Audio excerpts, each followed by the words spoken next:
Hey guys, Coach Bott here, author of The Wrestler's Edge. Today I want to talk to you about how to do a mini taper.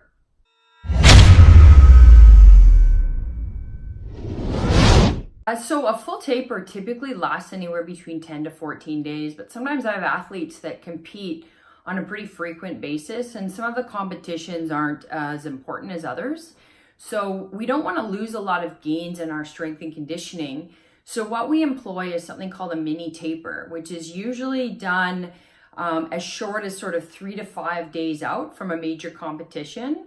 So what I'm going to go through next is how to basically organize a 7-day training period. So that way you know what to do each day leading up to a competition that might not require a 14-day taper. Okay, let's have a look here at a mini taper. This athlete is tapering for 7 days prior to a minor event, and she's going to compete on a Monday. So we're going to work backwards to the previous Monday. She starts that day with a lift in the morning at 9 a.m. As you can see, she starts with some explosive kettlebell swings, moves into a couple of grind lifts where in the front squat, she's actually working at quite a high intensity, but the total training volume is under 10 repetitions, which is key.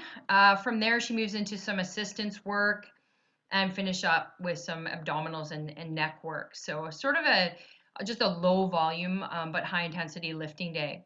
Now on Tuesday, she starts the day with a practice and then follows practice with bike sprints where she does 20 seconds on and 3 minutes off. She repeats that 5 times.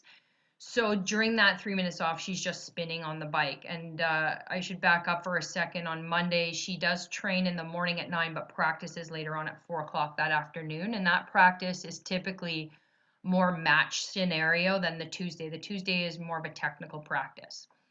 Wednesday is a very low intensity day. It's an extensive day where she'll do mobility work, some stretching, and some tempo, not necessarily in that order. And then later on, another practice. After practice, goes home, gets a good night's sleep, gets up the next morning, does another technical wrestling practice, and then later on in the afternoon, about 6-7 hours later, she'll do some short response hops, some plyometrics, and then move into the weight room where she just does 3 sets of 2 power cleans at around 80-82% of her max.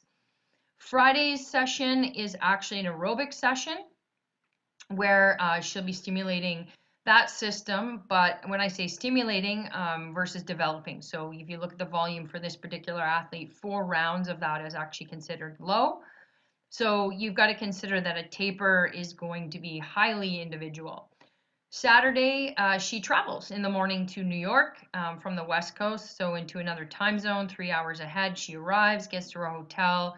We'll do some mobility work and circulatory work, maybe ride the bike for 20 minutes or so, do some sauna, relax, and get mentally prepared for competition. Sunday is a pre-match prep, maybe some skill rehearsal, some technical rehearsal, tactical rehearsal, and then Monday is weigh in and compete. So there you have it, folks, an example of a mini taper for a wrestler.